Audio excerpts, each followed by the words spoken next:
Good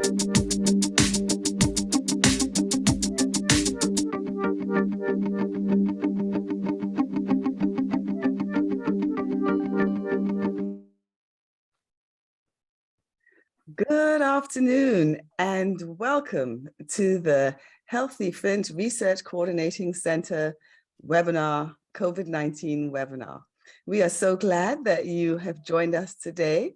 My name is Susan Wolford, and it's my pleasure to sit in the seat that's usually occupied by Ms. Yvonne Lewis. I am standing in for her today, and it's my great honor to spend this time with you.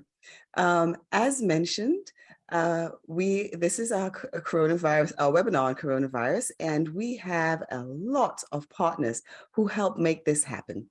And you see on the slide here a number of those partners who help make this possible every week. So we want to thank you all for your contributions to this webinar. And we want to invite those of you, if you do not see your logo on this slide, let us know, because we would love to partner with you as well. Now, today is a special day. We are broadcasting live from, well, not New York, live from Flint. And here at the HFRCC Research Symposium. And here are some pictures of what's going on in the hall, many posters to view, people to interact with and network with, and lots of awesome presentations. So for those of you who are in the room, you'll remember this morning I was speaking about the fact that community partnerships are much like peanut butter and jelly, that good separately, but better together, because academics and community members really can do more when they do it together. But now I have this sandwich to remind me to let you know that you can get your lunch now. If you haven't picked up your lunch, there is a lovely lunch, much better than a peanut butter and jelly sandwich, provided for you. So please, if you are in the room at the symposium, now's the right time to grab your lunch while we jump into the webinar. So, as was mentioned, this is the 133rd webinar. Can you imagine that? Can you think about what you were doing 133 weeks ago? Well, at that time, we were noticing, or we just had the pandemic announced, and with Dr. Deborah, and whose huge leadership role with the HFRCC, along with Ms. Yvonne Lewis, and all of the HFRCC teams from the Community Corps, the MSU, U of M, Ann Arbor, and U of M, Flint, and so many community members came together to say, okay, we can't quite do the symposium now because of the pandemic, which was scheduled for that March, but let's just do a webinar for a couple of weeks so that we could talk about the pandemic, explain what a virus is, explain how COVID is working, talk about the layers of protection that we knew of at that time, and talk about what we knew and what we were learning and what research was telling us. None of us imagined that 133 weeks later, we would still be doing the webinar, and there would be still so much to say. We really hoped by now that the pandemic would be over, and while we're certainly in a better place, I think I'm evidence of the fact that it's not quite over, as my husband was diagnosed a few days ago with COVID, and I'm coming down with some of those symptoms, praying that that's not exactly what I have, but it's why I can't be in the room with everyone there. However, while it is still with us, we have learned so much more over those 133 weeks. And we want to share some of the information this week on our webinar with you. Because this is a special week, because it is one where we are broadcasting live from Flint, it is going to be a bumper session. We are actually going to have, rather than just the 1 hour that we typically have, our webinar today is going to be an hour and a half. First of all, we're going to have some of the presentations that we often have. We're going to look at data, we're going to look at where clinics are open, and we're going to hear a special presentation from Ms. Ella Green-Moten. And then we're going to go into our panel discussion, which will be broadcast, as I say, live from the Riverfront Center in Flint. So with that, if we can go to our next slide, I'd like to introduce to you our guest speaker for this first part of the webinar. Today we have with us Ms. Ella Green-Moten, who is the administrator for the Community-Based Organization Partners Community Ethics Review Board. I'd like to say on a personal note that we as researchers at the University of Michigan have used the SERB, have taken our research to the SERB, and every time we do, we end up with a better project than we had before we visited the SERB. Not only have we done it with our research, but we've taken our students to learn from the SERB. And every time we do that and we evaluate our sessions and our internships, what we hear is that the SERB presentation was by far and away one of their favorite encounters. So I know that you're in for some fabulous information. I also want to mention that Ms. Ella is one of 2 finalist nominees for the National APHA President-elect position. So can you imagine, out of the whole country and actually beyond, just 2 people left in this position where they might be the next president of APHA, and our own Ella Green-Moten is one of those people. So we are honored to have you with us here today. And Ms. Ella, the time is yours. Thank you so much, Dr. Wolford, and I appreciate all of your kind words, and I'm excited about that as well. But as you said, I actually do serve as the administrator of the Community-Based Organization Partners Community Ethics Review Board. And today I want to share just a little bit of information about the SERB and the work it does. I'll be talking about exploring ethical considerations through a community lens. Next slide, please. And so during this presentation, I want to touch on these areas, actually discussing ethical considerations, talk a little bit more about the SERB, discuss the relevance, discuss the role of the SERB, and also talk about some of the benefits as a result of the SERB. Next slide, please. So I think it's critical to understand the connection. Our review process focuses on ethics and actually the right and wrong of the work that's being done in our community. And ethics are the norms or standards for conduct that distinguish between right and wrong. And they help to determine the difference between acceptable and unacceptable behaviors. And just understanding that these standards actually help to prevent some of the fabrication or falsifying of data, and promote the pursuit of knowledge and truth, which is primary to our goal. And also understanding that ethical behavior is also critical for collaborative work because it encourages our environment on trust, accountability, and mutual respect between researchers and the communities that they work with. Next slide, please.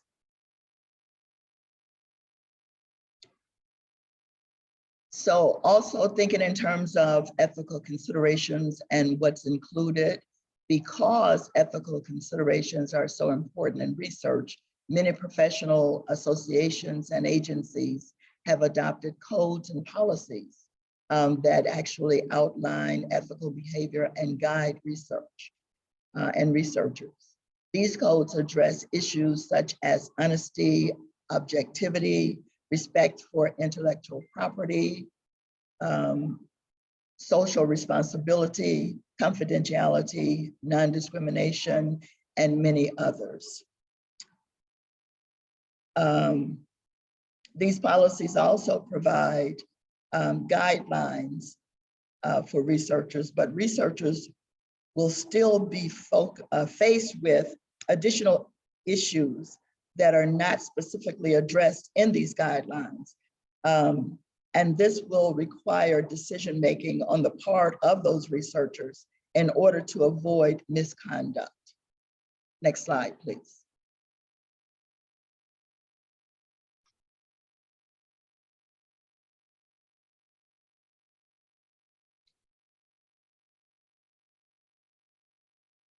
So I want to introduce, I want to do an introduction of the SERB, understanding that CBOP-SERB stands for Community-Based Organization Partners Community Ethics Review Board. And we believe that the SERB bridges the relationship between our community and our researchers. So I want to share some points about the SERB that you might know and you might not know. But the first point I want to share with you is that the SERB was, or is actually, the brainchild of our very own Dr. Ken Key. And that this initial work began in the mid-2000s, around 2009, 2010. And it was actually rolled out in the latter part of 2014 and early 15, around the beginning of the water crisis blow up. This was a bit ahead of our schedule, or our intended scheduled rollout, but it was necessary because of all of the work that was about to take place in our community and many of the contacts that we were receiving. So this was a necessary adjustment. And SERB members and reviewers who are part of this process are experienced in research, and they have actually gone through human subjects certification, some through the U of M and some through the Michigan State College of Human Medicine. Next slide, please. Also, it would be good just to understand that the SERB is a body of individuals comprised of Flint area residents established to examine potential and actual research proposals, projects, and services utilizing a community ethical lens to research conduct.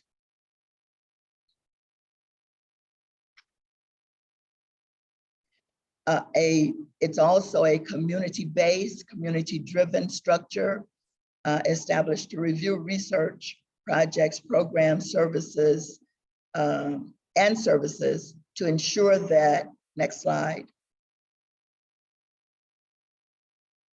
that the community is engaged and informed, that the community will benefit from said research, that projects are sensitive to communities' culture and needs, that projects voice community needs and concerns about research, that a feedback loop disseminates research results to the community for its use and its benefits, and that it educates the community about research. Next slide, please.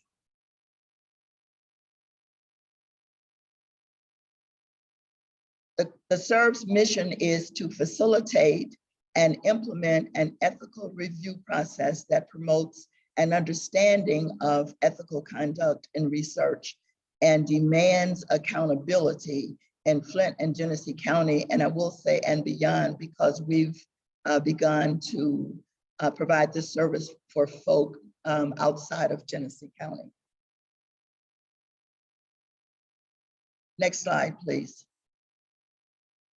And so when we think about the SERB and why we do what we do, the next few slides will help you understand why we established the SERV and why it's necessary that we are still concerned about ethical issues in our communities. And this first slide, many of us will remember the Tuskegee study and the untreated syphilis among African-American men in 1930s through the 70s. Next slide, please. Another abuse of research was the concentration camps experiments on Nazi Germany in 1940. Next slide, please. This abuse of research had to do with the sterilization of American Indian women in the 1960s and 70s. Next slide, please.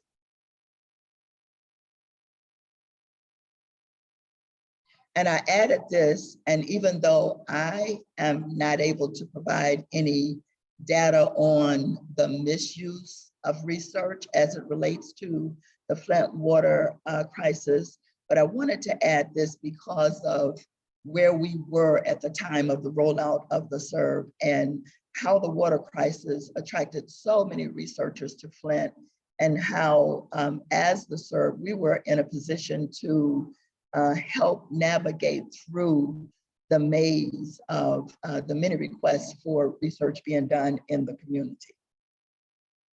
Next slide, please. So what are some of the benefits of engaging in the SERV? So for the community, some of the benefits include being informed of the various research projects, opportunities to engage with researchers, protection from projects that may be deemed unethically sound. Next slide, please. Other benefits include the community needs and concerns about research being shared, the feedback loop created with research results are disseminated to the community for its use and its benefit, and the community is educated on research. Next slide, please. Other benefits include educating researchers about the needs and values of the community, building links between researchers and the community, and encouraging researchers to become reliable and responsible to the community. Next slide. And an additional benefit is the fact that while researchers request a review, which is a structured process that includes 3 major reviewers, a primary, secondary, and a discussant, which will look at the information and provide feedback during our meeting with the researchers. Researchers also have an avenue to circle back to the SERV and request additional consultations. And this is provided when researchers seek additional advice, additional feedback, even criticism, and I would say constructive criticism and suggestions from members of the community. Next slide, please.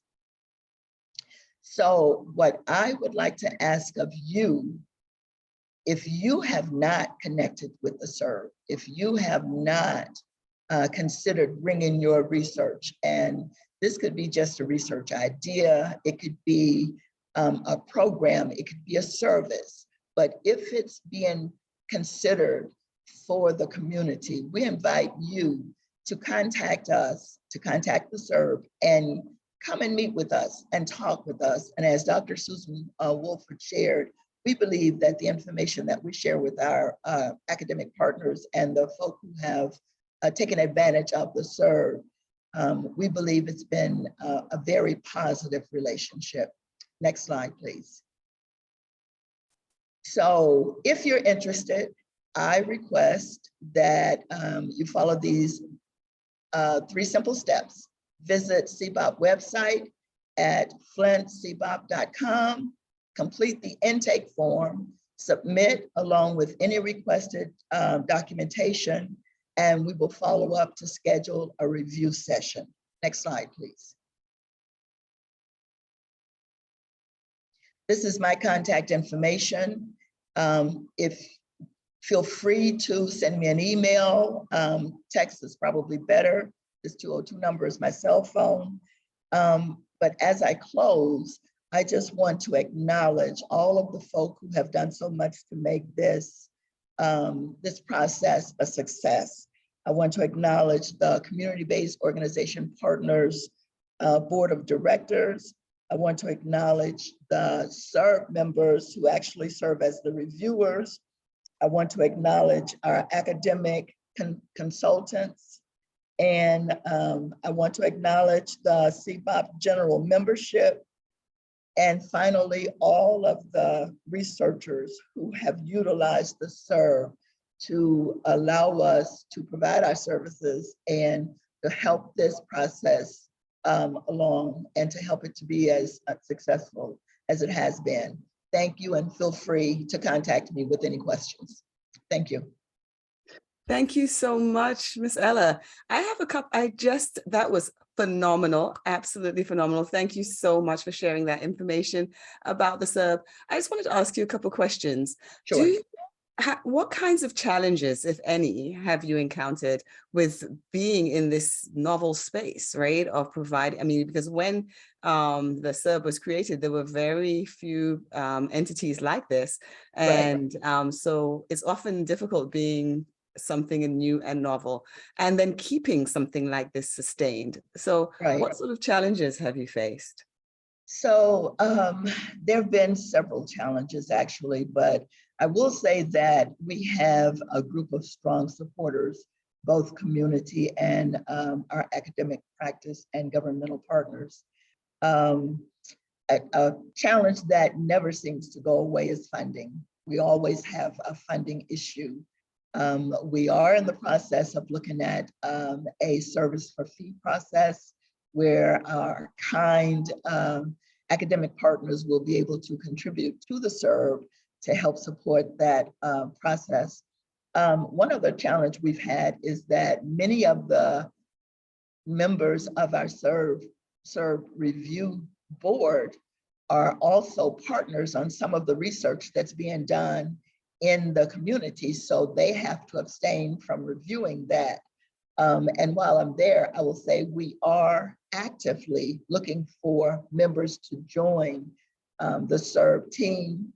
I would prefer, if you're interested, and again, we're talking about community members serving on the SERB, academic members serving as consultants, but use my cell phone and text me your name and your email address, and I'll send you some information. But I think those are two of the primary challenges that we have. That is amazing. Okay, so you heard it here first. If you are interested in being part of the SERB, if you want to serve as a community person who's helping to review, or if you want to be an academic who's helping to consult, please let Ms. Ella know. That's a great invitation because it's a wonderful system to be part of. And Absolutely. Then I think I heard you say, is it true that currently reviews are free, that people haven't had to pay for these? They have not. We've had some wonderful folk who have donated some money to us, but we were functioning through grants. So we're still looking to write grants and acquire those grants, but you know, we want to be in a position where we're not always dependent on grants, and so we're looking at other ways to sustain this process, and that's why the service for fee. It's been recommended a long time, so we're looking at that seriously now. But I think it's really wonderful that people haven't had to pay, so that, because sometimes when there's money involved, newer researchers or community partners who are doing research might have a harder time being able to cover that cost as opposed to more experienced or better funded researchers. And so the fact that you've been able to offer this is wonderful. And I think we should encourage anybody out there who can advocate for support for the SERB, that please do so, because it's really beneficial. And I want to, as you mentioned grants, I just want to mention very quickly that researchers, often you give researchers a letter of support, right? We actually do. We provide a critique, giving them some recommendations, areas of concern, positive points that the reviewers make. But at the end of our review, the three-person team will get their heads together and come out. If there's some issues, we go back to the researcher. It's not just an automatic letter of endorsement. If there's some things that need to be corrected, we ask them. We can't mandate that they do any of this, but what we've learned is that most times we don't have a problem with folk readdressing some of the issues. And we do provide that letter of endorsement, which sometimes help the researchers with getting through their institutional IRB process, as well as it looks good connected to the application for funding. Absolutely. I think I remember one of the CBOPS members saying to me with one of our projects, but I went to make it shorter. They said, we're not here to make it shorter, we're here to make it better. And Right. They did make it better. And then of course, with the letter that allows one to put it into the grant applications, which really strengthens the applications, particularly at this time. Absolutely. When everybody is more aware of the fact that community needs to be involved. Well, Absolutely. Thank you again so much, Ms. Ella. We really appreciate you being here. Time is passing, so we're going to have to rapidly move on at this point. In our webinars, for those of you who are new to this space, we get information about, for on the ground, what's happening in Flint. And so we're going to go now to Alan, who's going to bring us data about the numbers in regards to COVID in Flint and Genesee County. Alan? Hi, Dr. Wolford. Thanks for having me. The story is kind of the same that we've been reporting every week. We're still seeing sort of a very level amount every week of cases. It is going down, but as more cases come in, there's a lag to it. But I will say Genesee County has changed the transmission category to low. So hopefully that's good news, but it's still important to stay vigilant. Also, for some context, for the last 20 weeks, we've had weekly cases over 400, but under 1,000. I know those are sort of arbitrary figures, but so 20 weeks, that's a long streak. We haven't had anything that long before, maybe 7 weeks we've had, but that just gives you an idea of long sustained presence. It's not going down, but it's not skyrocketing. Thank you so much for that update. It's just amazing to be able to get up to the minute data that gives us the local context, as Miss Yvonne often says, the local context for this global pandemic. All right. And so now we're going to go to Ashley. Ashley is going to bring us information about clinics. Ashley. Hello, good afternoon, everybody. So as far as the Genesee County Health Department COVID-19 vaccination clinics are concerned, we still have our 3 brick and mortar sites up and running on alternating weeks. This includes Our Lady of Guadalupe, Shiloh Missionary Baptist Church, and Central Church of the Nazarene. So the first week of a full week of October, I should say, is going to start off with Our Lady of Guadalupe on the 4th. And then we have Shiloh that following Thursday, alternating on Wednesday for Central Church of the Nazarene. So at this point, we are only doing bivalent boosters for 12 and up. The state has told us to no longer do monovalent boosters, and we have stopped doing that as of, I think, about 3 weeks now. So we are no longer doing those. Everyone gets bivalent boosters. Should they need a booster, it comes in both Pfizer and Moderna. I believe pediatric boosters 12 and under are still in the works. There's still talks about it, getting it approved and whatnot. Obviously, if and when we find out when that happens, we will be sure to communicate that with the public ASAP. We do have one pop-up clinic partnered with Michigan United that's going to be on October 13th at United Methodist Church. That is a 12 and up clinic. As I've always said, make sure you check the clinic parameters before you show up at any of the clinics, just to make sure that your age group, if you have littles that you're bringing for vaccination, that they can be accommodated. Thank you so much, Ashley. That Absolutely. is information, bivalent, just letting us know that it's going to have 2 of those variants in there, which is going to give us hopefully extra protection. Thank you very much. And You're welcome. so now we are moving into the next section of this special webinar, where we will be hearing from a panel that is live at the Riverfront Center. And I am going to hand over to Dr. Rick Sadler, who will be moderating this session. Dr. Sadler.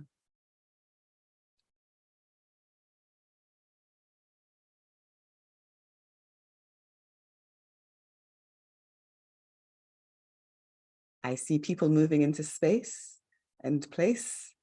So we know our panelists are there. And I believe that I can't see the podium, but I'm going to say from faith that Dr. Sadler is near the podium and will be taking over the mic.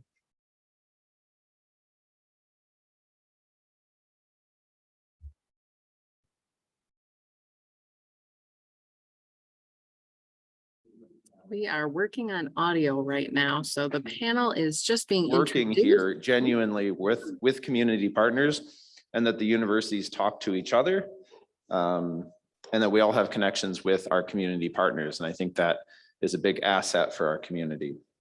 So I'm excited to introduce our next panel, which will highlight the many ways that community organizations and academic researchers not only survived, but thrived throughout the pandemic, as well as ways that we can move forward together toward a healthier community. We have a great lineup of folks here to cover 3 key areas, including mental health, education, and faith. I'm going to introduce each speaker as they go, but I'll briefly mention in the mental health group, we have Katie Baxter and Dr. Jennifer Johnson. In the education group, we have Kevin Jones and Dr. Beth Kibitsky. And in the faith group, we have Mother Jones, Sandra Jones, and Dr. Todd Lucas. And so starting at the top, I'd like to introduce Katie Baxter, who is the Senior Director of Clinical Services at the Genesee Health System. And in this role, she oversees the implementation of clinical services for adults and children in accordance with principles of evidence-based models of care, and ensures compliance of agency regulatory bodies. Her previous roles include therapist, site manager, and clinical director.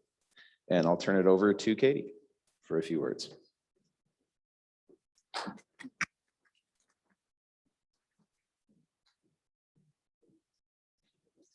I'm very short, people, so I gotta move this down here. Sorry, I got you.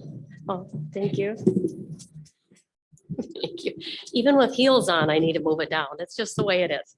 Thank you so much. My name is Katie Baxter, Senior Director at Genesee Health System. And I'm so happy to be here with you today to talk a little bit about mental health.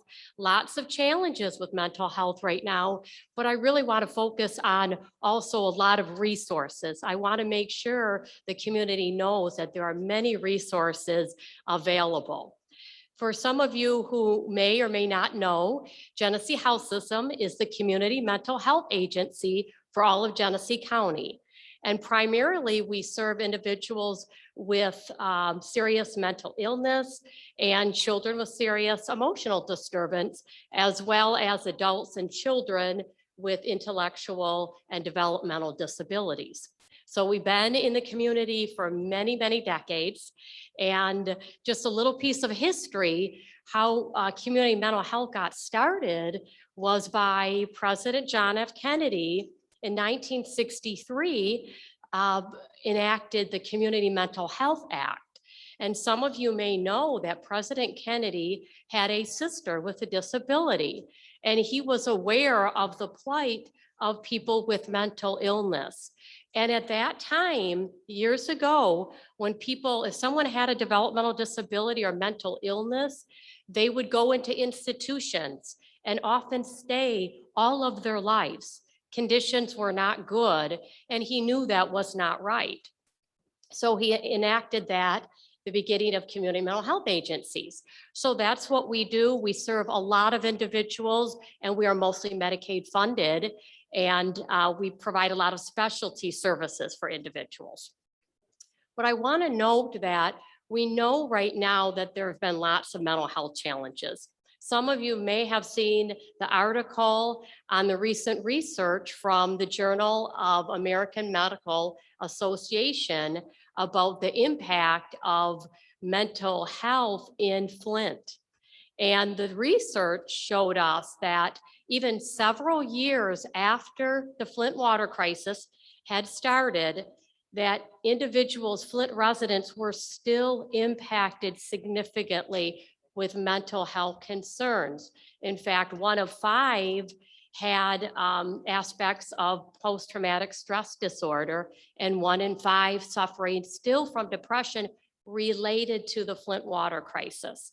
So I want to say, we know we have lots of challenges. Even though that's not good information, we're not surprised, because when you see environmental disasters of that scale that we experience here in Flint, it's not uncommon to see long-term psychological and physical health issues. So we know that, and on top of that, we've all suffered a lot of challenges related to the pandemic. We see that particularly with children, adults and children, but how many of us have experienced issues related to economic problems, isolation, depression, worry, loss, illness, lots of things. So it's been a very challenging time for people with since the pandemic. In addition to that, we also have experienced in our community struggles with racial injustice, social injustice issues, as well as a lot of racial disparities. And that's been a big impact on our community. So it's really important that we address those mental health issues. And that's why our CEO, Dan Russell, had the foresight to say, we need additional help, because it's not just, we don't need to serve only people with serious mental health issues, but even people who are just have regular everyday challenges and family problems need help too. So we are very successful, as you know, in passing the millage. And as a result of that, we're doing a number of projects and initiatives to help people. And I wanted to make sure that people know there are lots of resources available for mental health. So the challenges are great, and that is true, but there are also many, many resources, more than ever before. I want to mention about our behavioral health urgent care. Currently, it's Monday through Friday, 8 to 10 p.m., and eventually that'll be 24/7. Many of you and myself go to urgent care if you have a physical health issue, you don't want to or can't wait, a couple weeks to see your doctor. Well, that's what behavioral health urgent care is, that you need to get in and see somebody today or tomorrow to address the mental health concerns you have. We have that available. We also have something called a crisis intervention team, and that's where social workers ride together with law enforcement officers when there are mental health concerns on a call. Sometimes we don't need law enforcement as much as we need a mental health professional to help diffuse things and get people the help they need. So that's another one of the initiatives we have. We also have a project called UCare, which involves deploying mental health professionals out to schools when students are suffering and having difficulties in school, and the teachers and the schools are not able to handle those situations and need additional support. We can deploy mental health professionals for that reason. So there are lots of new services available, more than ever before. We always have our 24-hour crisis hotline number. If you're having a mental health crisis or a substance use disorder crisis, you can call that number. And we also have texting 24/7. So we have some resources on the tables there. I encourage you to share that information with yourself. And many of us at some time will need additional help, even if we don't have a diagnosable mental illness. So please utilize those resources. We also have virtual chat and talk on the video. If you could do like a virtual chat or counseling on a video format.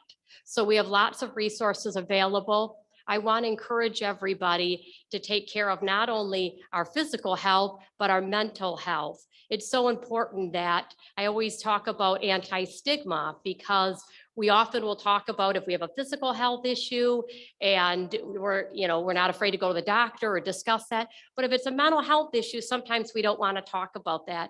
So mental health is just a regular part of our health. So it's really important that we communicate that and we reduce stigma so people can get the help early when they need it. So I want to thank you very much for your time, and we'll be on the panel to ask additional questions. And thank you very much. Thank you. And for any panelists who might want to give their remarks seated, you're invited to do so, but you're also welcome to come up. Our next is Dr. Jennifer Johnson, the first C.S. Mott Endowed Professor of Public Health here at Michigan State University in Flint. She's a licensed clinical psychologist who conducts policy-relevant implementation and effectiveness trials of mental health and substance use interventions for vulnerable populations, including perinatal women and individuals involved in the criminal justice system. No, I'm just going to sit here if that's all right. So I wanted to just briefly say, I'm the other mental health representative on the panel. I wanted to briefly talk about some of the things like Chris said, there's a lot going on here in Flint. And I just wanted to briefly mention some of the mental health related things at Michigan State. So,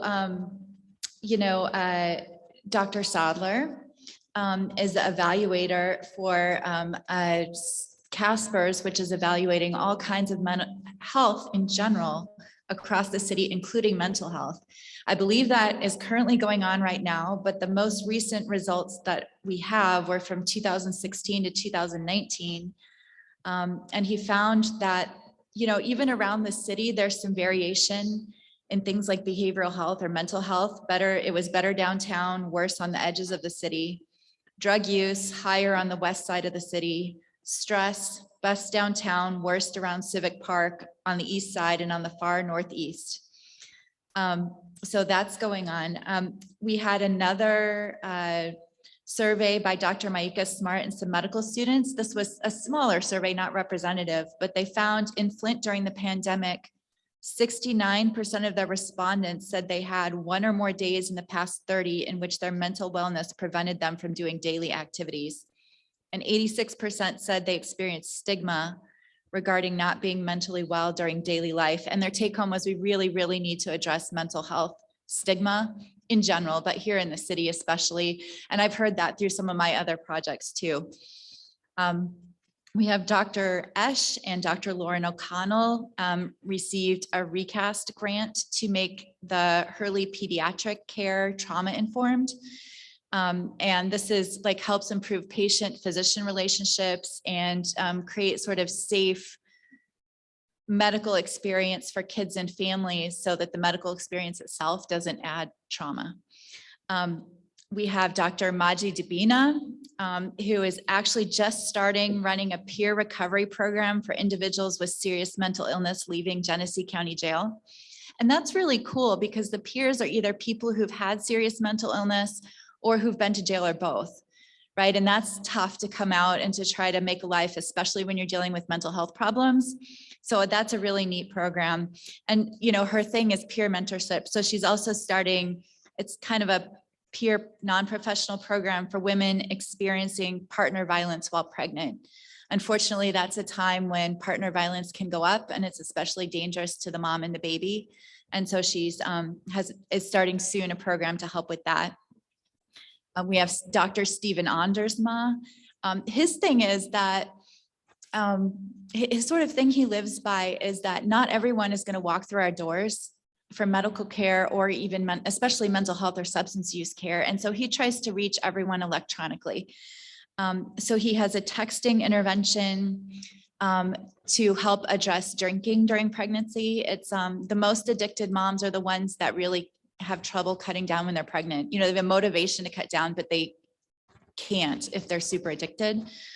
So he works with moms. He has a texting intervention for alcohol use. He's going to develop a texting intervention to prevent postpartum depression. And he has a platform. If any of you have an electronic intervention to try to reach out to people, he has a free platform. You can put it out for free. And he's connected to a lot of the clinics and whatever around the state to try to get information out to the people for free. And then I have a lot of things. I have currently, it's a study, but we're offering free counseling to women experiencing depression after miscarriage, stillbirth, or death of a newborn. So if you know anyone like that who's having a hard time, you can email us. It's heal, HEAL, @msu.edu. We have free training for people working with pregnant women in postpartum depression prevention. There's like a 4-session class that can prevent half the cases of postpartum depression. And so we have free training on that for anyone, like I said, prenatal care, social services workers working with pregnant moms. We just got, the press release just went out this week, a $15 million grant, and it's national, but I mean, a lot of it's here in Flint to try to use contacts with the criminal justice system. So with jail or the police to identify folks at risk for suicide, because a lot of the people not at risk for suicide are actually come into contact with police or jail or justice actors. And so to do suicide prevention. And I think we could prevent maybe a 1/5 of all adult suicides by doing that. And then we also have for maternal mortality disparities, we have a free actionable anti-racism training for anyone also working with pregnant women. So I know that was a whole lot of things quickly, but just that there are a lot of resources. There are a lot of people who care about these issues. And if you're interested in any of this, let me know and we can connect you. Actually, probably email anyone you know at MSU and they can connect you, but I'm jjohns@msu.edu, JJOHNS, and I'll connect you to the people. Thanks.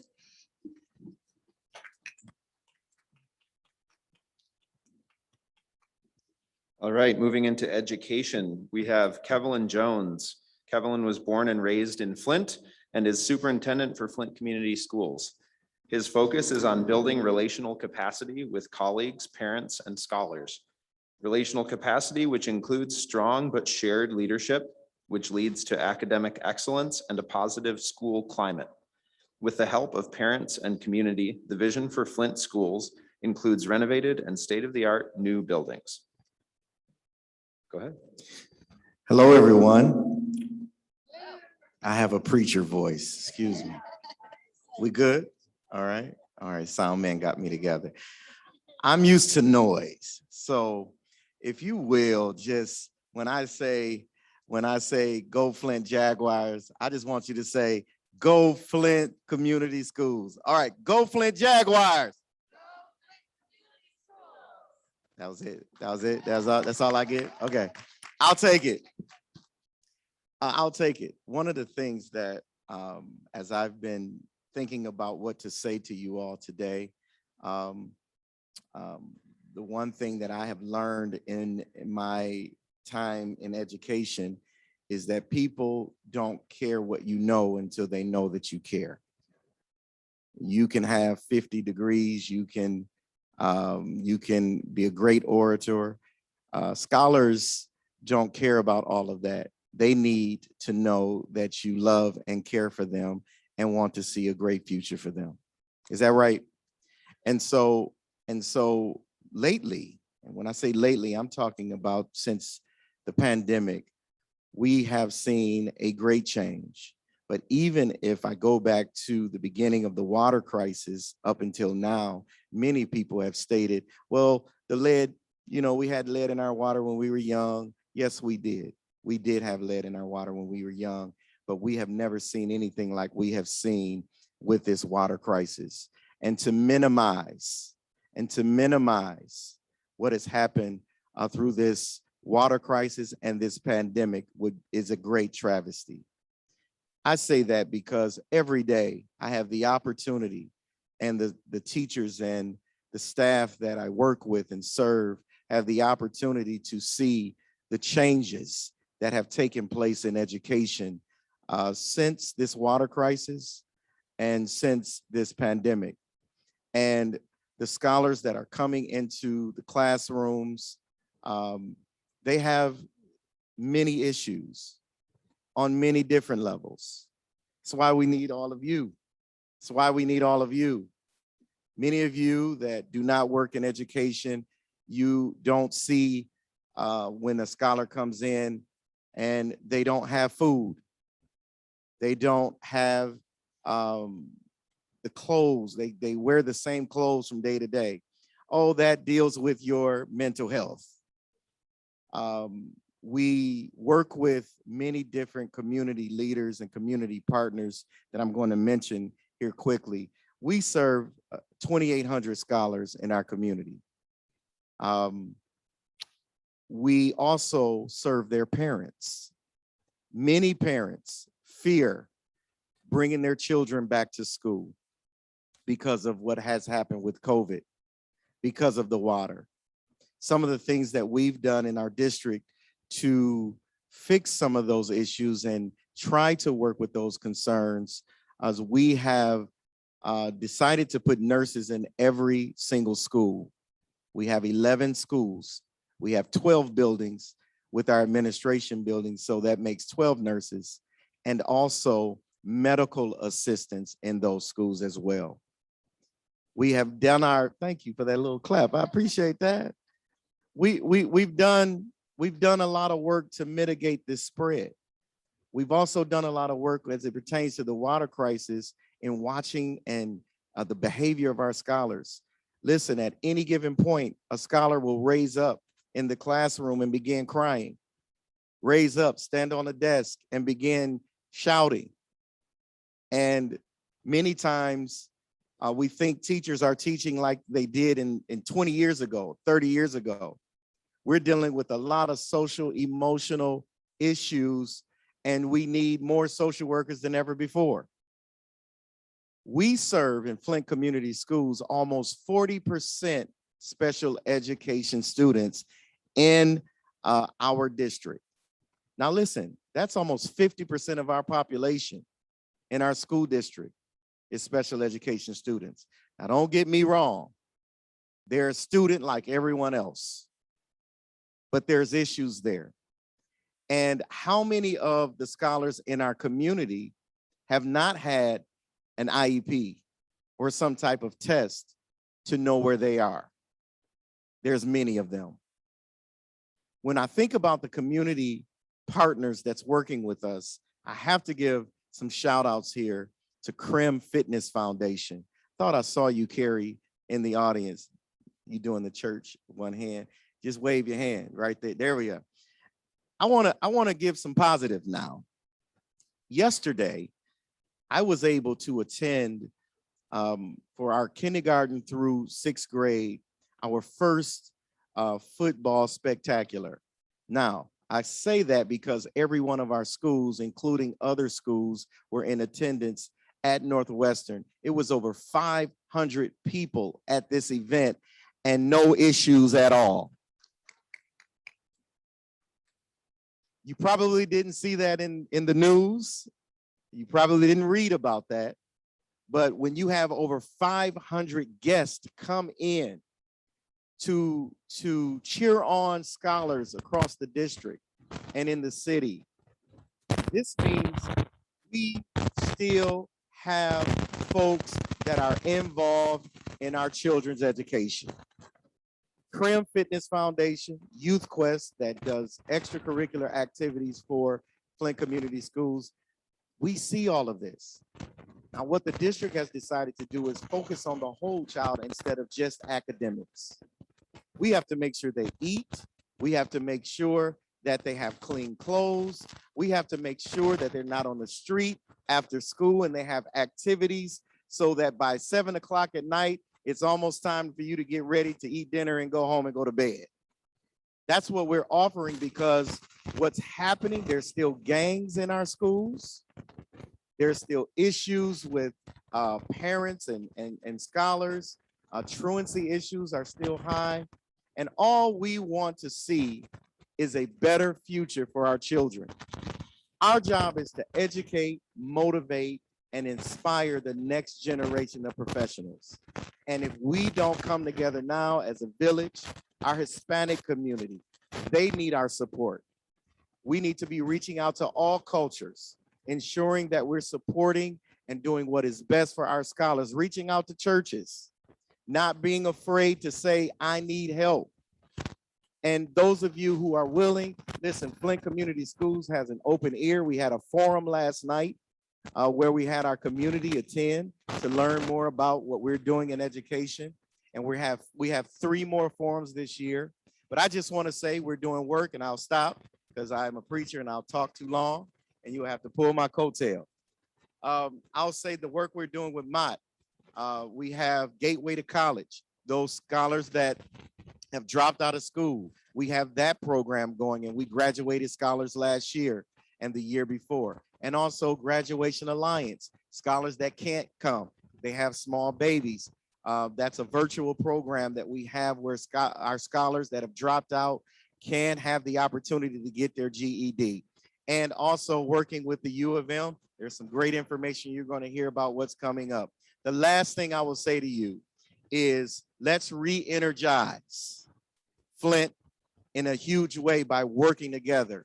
It takes a village to do this work and ensure the future for our scholars. Thank you very much.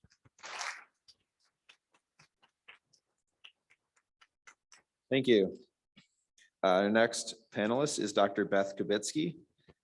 Dr. Kubitsky has a diverse background that includes time spent as a high school teacher and now is the Dean of the School of Education and Human Services at U of M Flint, where she is drawn by the commitment to developing professionals that value and celebrate the communities where they serve with a commitment towards social justice. How did I draw this dance card right here? So wish me luck, folks. All right, so first, thanks to Superintendent Jones. This work is really critical and really what drives the work in our School of Education and Human Services and the university as a whole. So this is absolutely the first place to go. If it's not good for children, scholars, it shouldn't be done, in my view. All right. So one of the things we've been working on, you may have heard of this little thing called the teacher shortage. And there's a real challenge towards teachers, to your point about, are they prepared to teach in today's scholars? And one of the things is it's very attractive to try to think of a quick fix, to get an adult body in the room to help the children. But it's been stated with multiple presentations today, the social emotional learning, the trauma-informed practice, these are essential skills that the teachers must have in order to be successful for the students today. And so what we've been doing is trying to have programs that really infuse that work so that our graduates are ready to hit the ground running. But that's not enough. So how can we partner with our schools right now to help fix the problems at this very moment? And so just a couple examples of what we're doing is there's actually an opportunity for student teachers to be considered teachers of record in schools as long-term subs. Now, this isn't something we want every student teacher to do unless our program is designed to get there. But in some cases, there are student teachers that are ready to go into that classroom as long as they have a solid mentor in the school with the support from the university. So we've partnered with Flint Community Schools to provide and have student teachers working in that space with the mentorship of that teacher in order to develop a community where they come with their social emotional learning, trauma-informed practice experiences, and you've got those mentor teachers that have that experience of being in the classroom in the years they have. So we're really looking forward to seeing how that emerges as a way of having quality education in the schools and being able to support people while making sure there's quality teachers in the classroom. In addition, we have an alternative route at U of M Flint that's a little different than just about any other program in the state, in that it's actually a 32 credit master's program. And so these teachers that can become teachers of record with their degree can actually become knowledgeable about social emotional learning, about the different practices, and earn a master's degree. So they aren't just put into a classroom unprepared. They're able to be supported and be successful in those classrooms. Another thing that we're doing that's very exciting with the Genesee Intermediate School District, as well as our partners at Flint Community Schools, is that we're working on a dual enrollment program to identify sophomores, juniors, seniors that might be interested in becoming teachers, and allowing them, particularly the teacher cadets, to see how their courses that they're taking, we might be able to count as courses towards their degree and help provide support so that when they come to our university, they'll be able to move forward in becoming a teacher. This also is a way to get people interested in being in teaching and to start seeing where they can make a difference early. One thing that's really exciting is our partners here. You notice the special ed need. We presently don't have a special ed program, but we're developing one right now. And we're developing it in concert with practitioners in order to see what is really needed in the schools for these special ed teachers. And in concert with that, we're trying to create a dual enrollment program with Flint Community Schools that allows students to get special education experience as their junior and senior year while working with students who might need that support within the district and earning that experience that can then be transferred into college. So we're excited about this. It's just starting, and it's one of those important things that we get through our conversations and working together. And that's what these things happen. They happen by us sitting around tables, going to superintendent's meetings, hearing what people need. That's the critical step. If we're going to be a PK or birth to 20 system here, we have to be actively involved in sitting at the same tables to have these conversations. And then finally, something that was inspired by some of these early conversations that we've been working with is I'm a science teacher. You know, I'm a physics teacher with no class. And so right now, thinking about how health informed instruction can be aligned with the next generation science standards as you educate students in the classroom and using it as a way to teach science, but also teach them about health and the health areas. Studies have shown that not only influences the students in the classroom, but also influences the families when they go home. So we're excited about moving in that direction as well.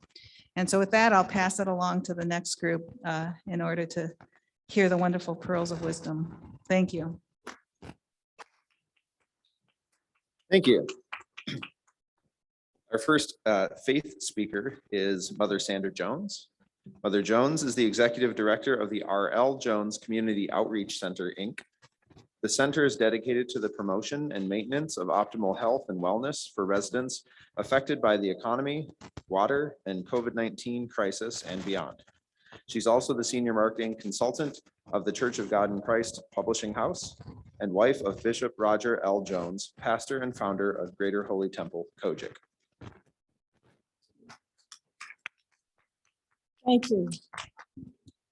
The R.L. Jones Community Outreach Center came into being because of the water crisis. Prior to that, we were just known as Greater Holy Temple Church of God in Christ. And for those of you, I hope you understand what I'm about to say. God has a way of showing you what you don't see, that invisible thing that you don't even know exists because it has become so common that you just ignore it. And that's mental health, that's hunger, that's lack of nutrition and food and clothing. You don't realize that your neighbor that you've known has been down the street is suffering from these very things. I say that because the water crisis woke Flint up. It made us aware of one another. It took us out of our little silos and taught us how to work together, serve together, care about one another. The R.L. Jones Community Outreach Center initially was just seen as water and food distribution. And it has been very difficult for us to change that concept, even though we have worked with Michigan State University in research and development for all types of problems, situations, mental health, cancer, diabetes. Why? Because we service so many people that research is needed. We have worked with the University of Michigan. Matter of fact, I think we started working with MishR first. And then now it's the Ford Foundation, Blue Cross. Why? They need that data. And we deliver food to over 1,100 households a week.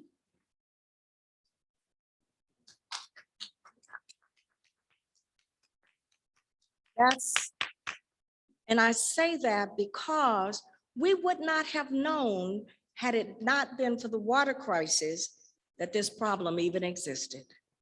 We just say, well, they're on assistance, or they're getting food stamps, or they're getting this. But most of the people that come through us today are not necessarily those on assistance.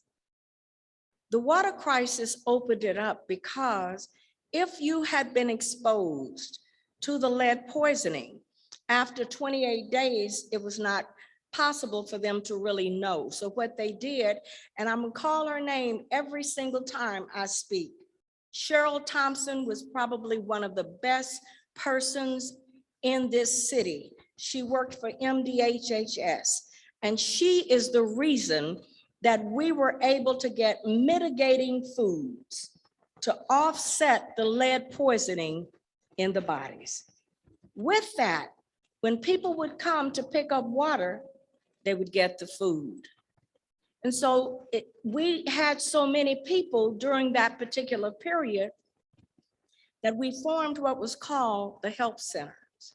And that was working with the Food Bank of Eastern Michigan, along with all of the other faith-based organizations and nonprofit organizations in the city. You would think that 7 years later, we would not be doing the same thing, but we are. We service on Thursdays. Bethel United Methodist is on Mondays. That's the drive-through for delivery where you pick up water and food. Asbury United Methodist is on Tuesday.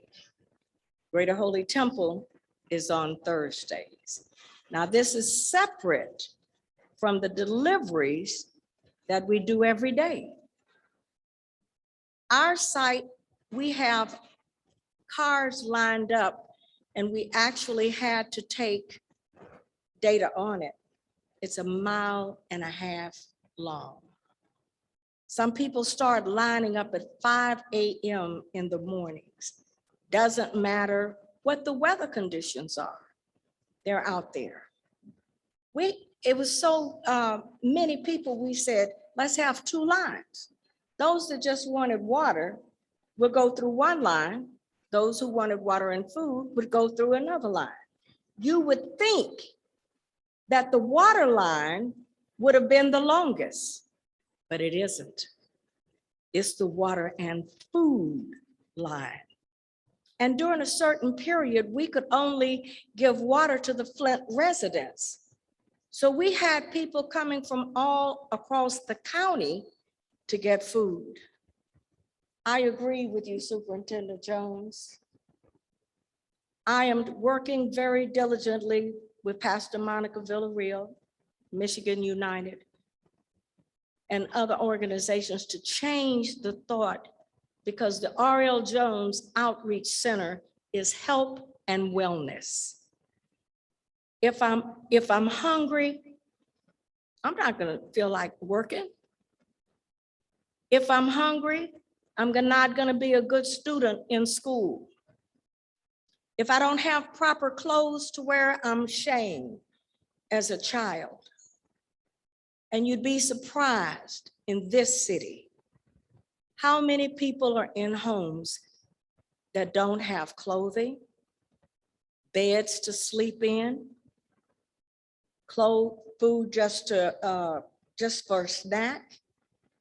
And we do have other agencies that's working to try to help it. So if you can imagine what I'm doing by myself, when I said me by myself, meaning R.L. Jones, you could imagine what the other nonprofits are doing in this city. The Food Bank of Eastern Michigan, G-Card, which we're all familiar with. And we work with a lot of the other organizations such as Genesee Health Systems, Greater Flint Health Coalition, CHAP, and they come, Valley Aging. There's not a facility in the city of Flint, senior or otherwise, that we don't service. You talk about mental health. You talk about the children who have been exposed to lead poisoning. People drive up and they know Mother Jones and they talk about what they're going through. But we cannot do this by ourselves. I could not make it by myself. We have worked with GST, Michigan Works. We have worked with Mott Community College. We have worked with Valley Aging. We have worked with G-Card. We spend almost $4,200 a month on food, purchasing food. Our biggest partner is MTA. MTA comes, we have 2 buses that come and pick up our workers. And those workers, through the pandemic, through the water crisis, we never closed our doors. I believe in the COVID vaccine. And some of you may not agree, but you weren't gonna work at R.L. Jones without the vaccination. You know why? They've got to go into your house, your mama's house, your auntie's house, your sister's house, your cousin's house, your neighbor's house. And I did not want any of them to be sick servicing you. We have not had not one case. And I have 10 employees. We have not closed our doors, not one day. And I just got my number 5. And I'm feeling good about my number 5 vaccine. I encourage everybody, go get your vaccine. I'm 74, still moving and going, and it didn't make me sick. I'm doing good. Thank you.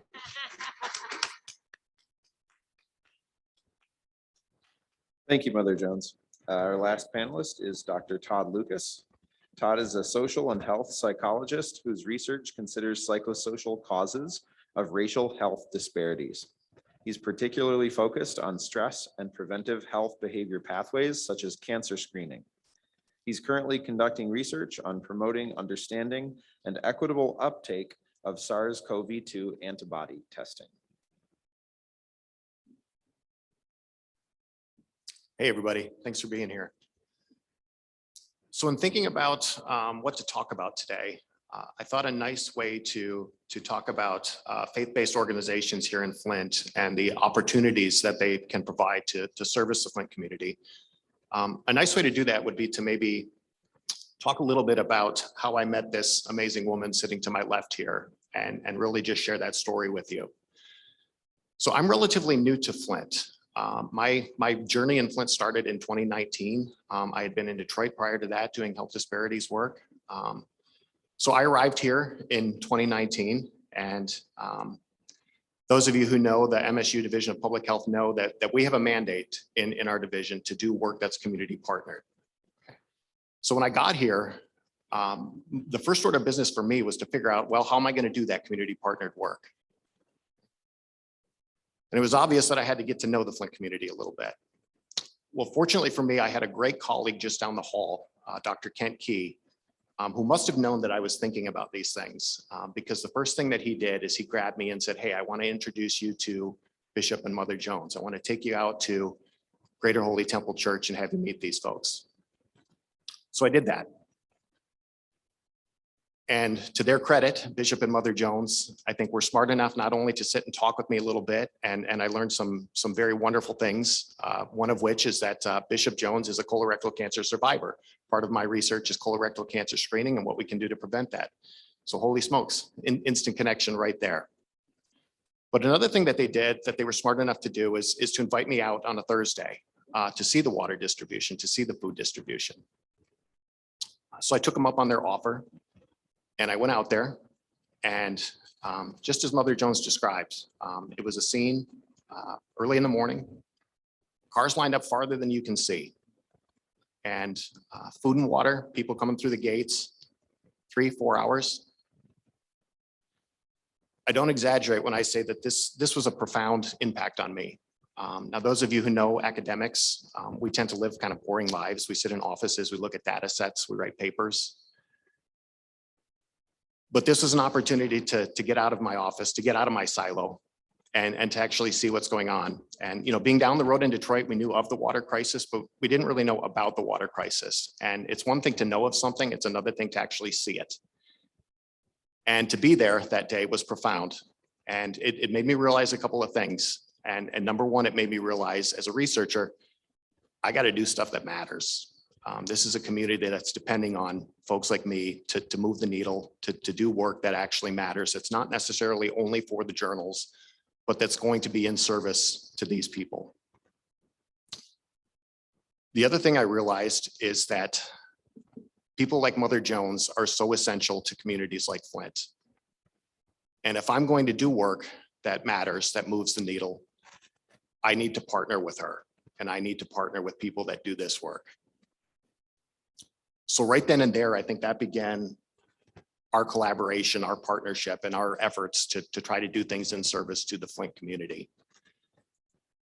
And if there's a couple of things I've learned so far about Mother Jones and RL Jones and partnership with faith-based organizations, it's that number one, they're trusted. The reason that Mother Jones moves the needle like she does, and the reason that we are so excited to partner with her is because the Flint community trusts her. And they trust her because she's there every week. So trust is an essential ingredient, I think, in all of this. And faith-based organizations are essential because they hold that trust. The other thing I realized is that being there, being at this water distribution, it's an opportunity as a researcher to move that needle. So it's not just food and water, but it's an opportunity to do mental health. It's an opportunity to do education. So a lot of the education that we do is health education, cancer screening, prevention. What are things that you need to do to keep yourself healthy, to keep your family healthy, to live a healthy life? And here's a golden opportunity to do that work. And I guess if I'll leave you with something, Mother Jones and I are running ahead with some different ideas we have for implementing programs that we hope will move the needle here in Flint and that will continue to keep the Flint community healthy. A lot of this work has to do with cancer screening.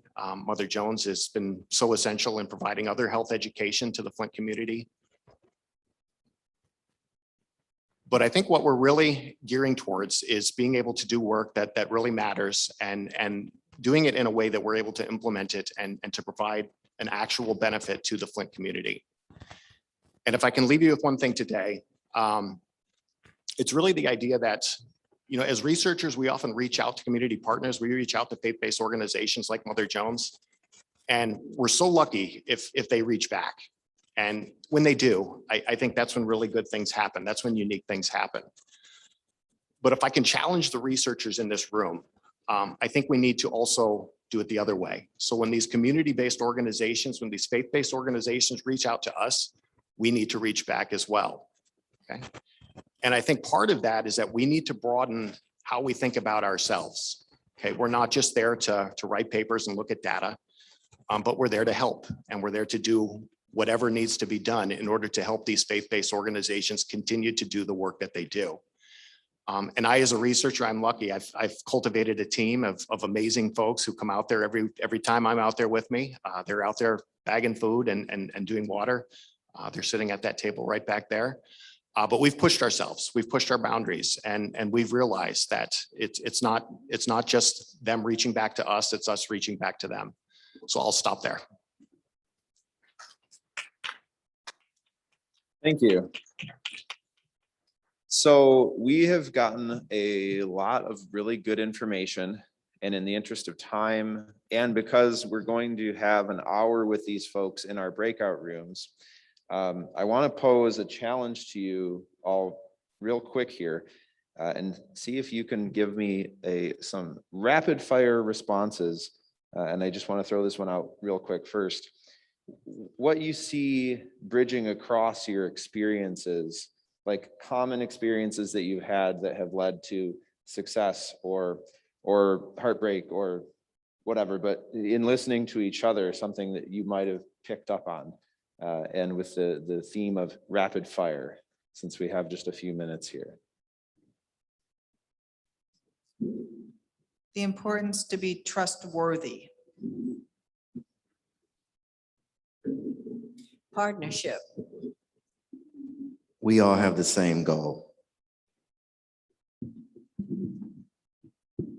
I would definitely say trust and also compassion. I hear that, compassion.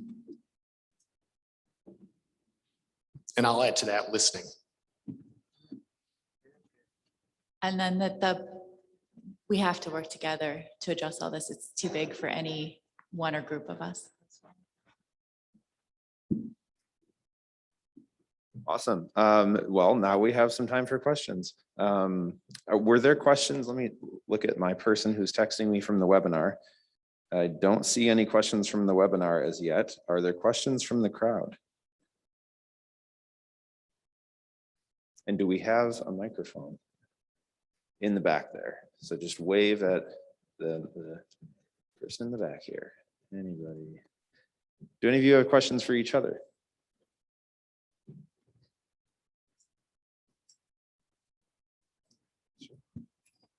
I'm just glad to see us focusing on children and mental health. We don't think about the children and sometimes when they act up. So I'm very happy to see us focusing on children. The water had a great deal to do with the mental health, and the teachers need to know how to deal with that kind of mental health and recognize that it is not, it's not the challenge, in my opinion, of the children. It's our challenge to recognize that it is lead poisoning and stop labeling our children as being dysfunctional and can't learn, but deal with the problem of why they are the way they are and deal with that. I hope I'm saying it right. We have a lot of educators in here, but a lot of the Black children are labeled. And I have seen them, and we have experienced it in my own family. My great nephew was lead exposed, and they wanted to label him. And I said, no, you're not. He went to Educare. He is shining, talking, and doing everything today. But if we had allowed them to label him and put him in that class that he could not learn, he would not be where he is today, going to be one of your real scholars. That's my biggest peeve is let's look out for the children. Great. And there's a question in the crowd. Yeah, thank you, Mother Jones, and all of you for everything that you've said today. I was curious because you've mentioned how many different organizations that you've worked with and connecting the community with the research and the data collection that you've done. I know being trustworthy was something that has been mentioned by everyone. How was that connection and like having community members be okay with that data collection and everything kind of as you as a mediator there? Trust. They trust us. And my background is marketing and business fundamentals. So that's just who I am. I believe in collecting the data. But people will tell you what you need to know if they trust you. And they won't give you, I mean, I've really never had anybody to say, I'm not going to tell you that. You know, and people do that, but we haven't had those issues. And I think when they know you care and you're out there, not just the workers, but you yourself is out there with them, they trust you and they care about you. And partners like Genesee Health Plan. So many of our people don't know about insurance. And we're able to talk to them about those kinds of things. We don't know it, but we can direct them. Genesee Health Systems, we can direct them. And they trust that. So when the researchers come They don't have any problem giving them the research. Bishop Jones was also a diabetic, and we did the diabetes research for Black men at our site with Dr. Neighbors, and it worked out very well. Athena McKay is sitting there. We've done research with U of M with her. It's trust. Other questions from the crowd? I do have, yeah, up front here. And, oh, sure. Yeah, Okay. go ahead. I did have one thought. 100% agree, it's about trust. For the researchers in the room, I would just encourage you to earn that trust. You know, trust is not given, trust is earned. And Mother Jones is right. When folks trust you, they'll work with you.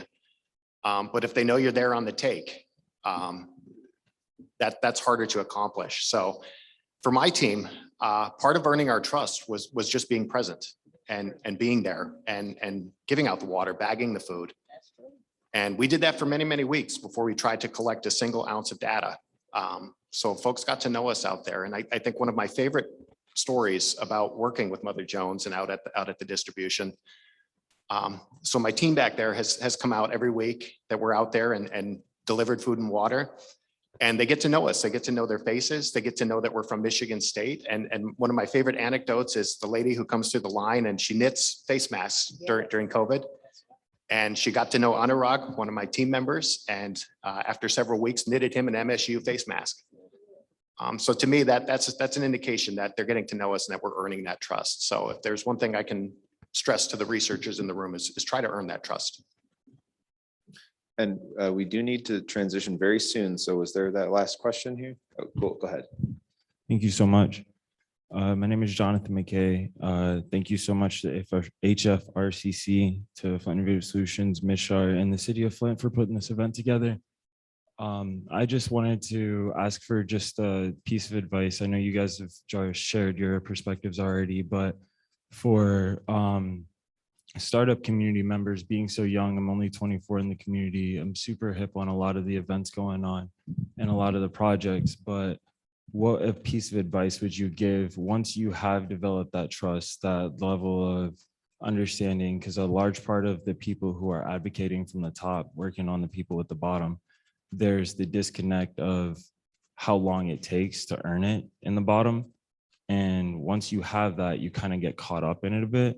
What piece of advice would you have so that way we can go in with more numbers or even relaying the information of what our primary missions are while we're actually down on the ground, so that we can make large waves, not necessarily as individuals, but while we have all of our individual pieces moving, how we can connect them more cohesively. Thank you.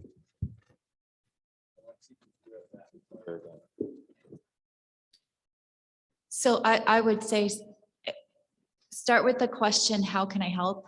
I have so many people come to me and say, how do I get this organization to do blah, blah, blah, or how do I find out? I was like, just ask them, how can I help? Start there, no matter what. If someone has a problem, say, how can I help? I mean, it's a magic question. I want to say all the theme I've also heard, in addition to what all of these distinguished panelists have said, is relationships. It's really about relationships, and it takes time. And I love the point about being present, how important. And that is think about the people you trust. It's because they've been there. So our presence is real important. Thank you. Your age is you're a bridge builder. Our scholars that are in school need to be able to identify with, so you're not too young, you're just right. Our scholars need someone that they can identify with, and they'll talk to you, they'll work with you. You can also speak to those like Mother Jones and get information and their wisdom on what they're doing in their programs, but also come and bridge that gap with the 12th grader, the 11th grader that is trying to figure out, what am I going to do with my life, right? You are the bridge. And so don't think for one minute that there's not a lot of work for you to do. There's plenty of work. And all you have to do is call Flint Schools and I'll talk to you myself. Follow through. Just follow through is the key. Show me what you've done. Let me see what you've done. And that was my biggest issue. You're doing research, but I don't see the evidence of it.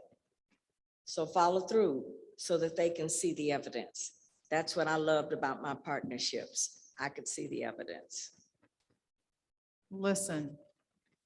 Places like this, wherever you're going, listen and hear what people are asking for, and then respond to what they're asking for. And you might not even know where this thing is going to pop up. So go a lot of places too.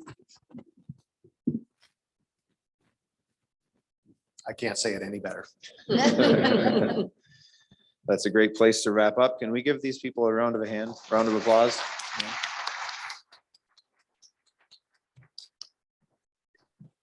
All right, so this is not the end of this conversation. We are going to split into breakout rooms. There are 4. There are mental health, faith and education, plus violence. And can you, are we still doing this? Just as we're working in the room. Okay, and we are going to have a switch. So someone is going to blow a whistle or a bell or something. Just hopefully you can hear me in the room. Dr. Sadler, just before everyone goes, I would like to thank the panelists and thank Dr. Sadler for moderating. I want to point out that this webinar happens every week at noon, from noon to 1. So if you are in the room and you haven't attended the webinar in the past, please join us. It's this kind of fantastic information. And particularly Jonathan, join us, call us. We want that youth voice. Now, I do want to point out that we are taking a little bit of a break. I like to think of it as a tea break, but I want you to put it on your schedule for November 4th. So for the month of October, we will not be having the webinar, just so that we can recharge, get new ideas, get new people involved as well, and build that collaboration out so we can have as many voices part of this included as possible. So mark your calendars for November 4th. That will be when the next webinar will occur. Take a little tea break during October. All right. And with that, we're going to very quickly remind our community health workers and our social workers that if they stay on this, they'll be able to fill out the survey to get their CEUs. And we would love for you to check us out on Facebook and like us and look at YouTube, and be sure to join us on November 4th for our next webinar, community webinar from the HFRCC. Thank you so much to everyone for your participation today. Have a good day.